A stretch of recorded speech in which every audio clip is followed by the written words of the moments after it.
Gua bakal ngalahin lu, Blade. Harus. Terus-terusan sikap dingin ke semua orang.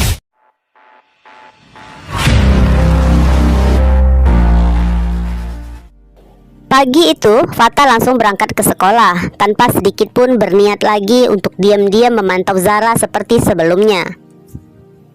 Selain karena Fata nggak mau hatinya lebih tersakiti melihat keberadaan Ken, saingannya yang terus di sekitaran Zara. Juga pas banget Fata punya pengalihan lain, yaitu rasa penasarannya untuk bisa mengalahkan si gadis mungil yang dikenal bernama Blade sebagai eksekutor yang bekerja pada keluarga Casarius. Kalau sudah begini, Fata benar-benar gak peduli segala hal, termasuk kejanggalan sikap Blade yang sebenarnya Blade sedang menargetkan Fata untuk semakin terjauh dari Zara.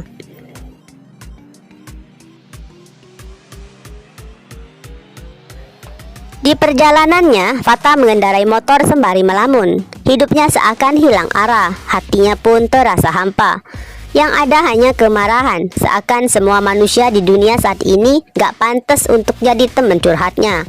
Terutama yang ada hubungannya dengan Zara, yaitu Mohan. Pas banget pagi itu, motor mereka konvoi di jalan raya. Namun Fata sedang bertahan nih guys dengan sikap gak dewasanya.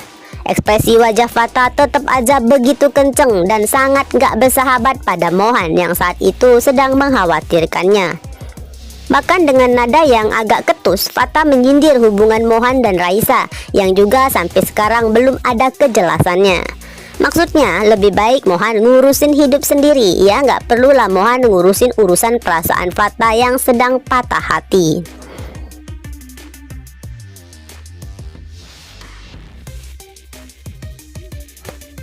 Lonceng masuk pun berdentang. Fata masuk kelas dan duduk di bangkunya di samping Zara.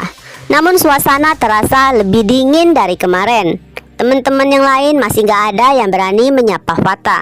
Bahkan Vicky yang biasanya paling dramatis kali ini memilih diam. Dan Vicky makin yakin kemunculan Ken lah penyebab retaknya hubungan Fata dan Zara.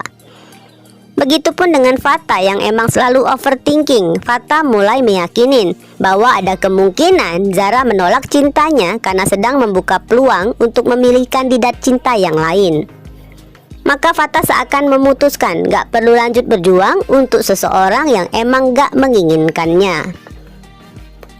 Sedangkan Mohan yang paling tahu permasalahan hanya bisa bersimpati ya atas keadaan Zara, kakak sepupunya. Karena Mohan sangat tahulah bagaimana rasanya harus menjadi asing padahal sebenarnya saling mencintai.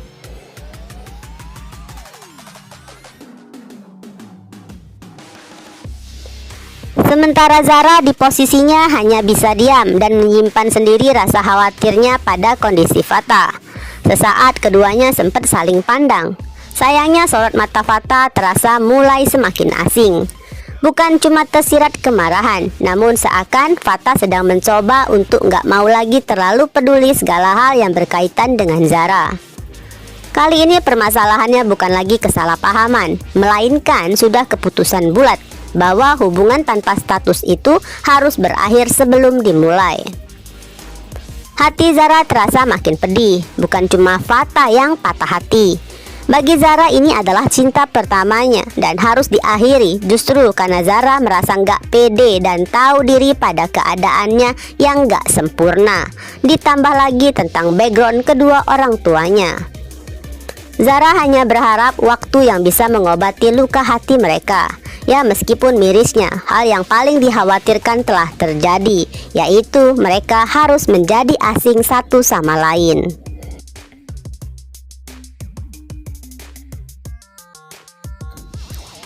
Gak lama kemudian jam istirahat pun berbunyi. Fata langsung bergegas keluar kelas tanpa menyapa siapapun, terutama Zara.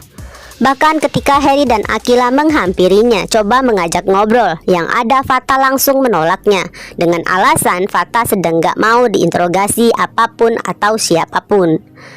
Hingga kemudian Vio, Vania, dan William yang menghampirin Fata untuk membahas rapat proyek startup mereka. Nah, Fata pun menyerahkan hal itu pada mereka aja ya, harus bagaimana.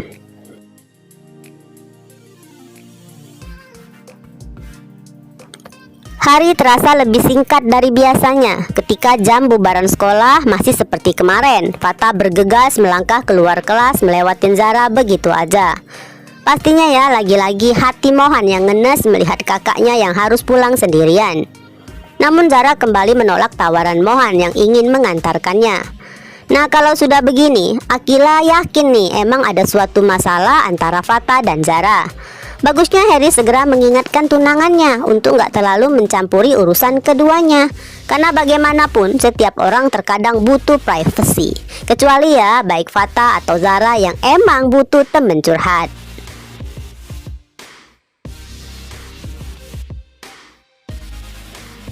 Sementara Fatah udah buru-buru melaju dengan motornya segera pulang ke rumah dan melanjutkan latihan memukulin samsak tinju.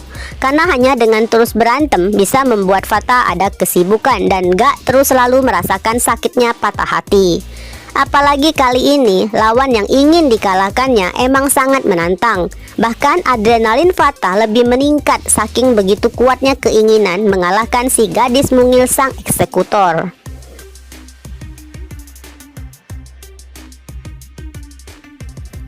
Keadaan Fatah yang terlihat berbeda menimbulkan pertanyaan di hati Amanda. Amanda mulai kepikiran, apakah ini ada kaitannya dengan pembicaraan terakhir kalinya dengan dia. Saat itu Amanda coba mempertanyakan tentang Zara. Fatah, bagaimana hubungan kamu dengan Zara? Namun Fatah sedang malas membahasnya. Gak seperti biasanya, sang putra yang biasanya bicara sangat lembut disertai senyum bahagia jika membahas tentang Zara, kali ini Fatah terlihat cuek dan ekspresi pun seakan terselip kemarahan yang terpendam.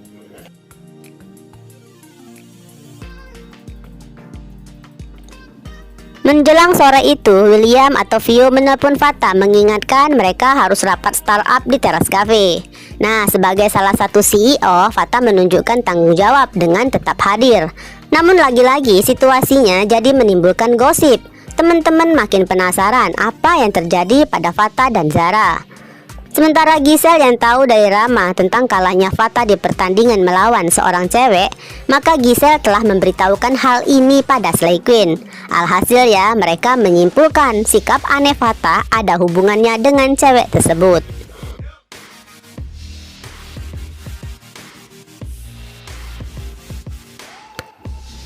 Rapat startup telah dimulai. Zara berusaha tetap bersikap profesional untuk nggak mencampurkan urusan pekerjaan dan personal. Sebaliknya Fatah yang nggak dewasa masih terus dengan wajah bete-nya. Pas bersamaan muncullah Ken yang sore itu datang lagi ke teras cafe untuk menghampiri dua temennya pemilik cafe itu, Al dan Yuka. Sekaligus emang Ken pun berniat ingin melihat Zara di sana.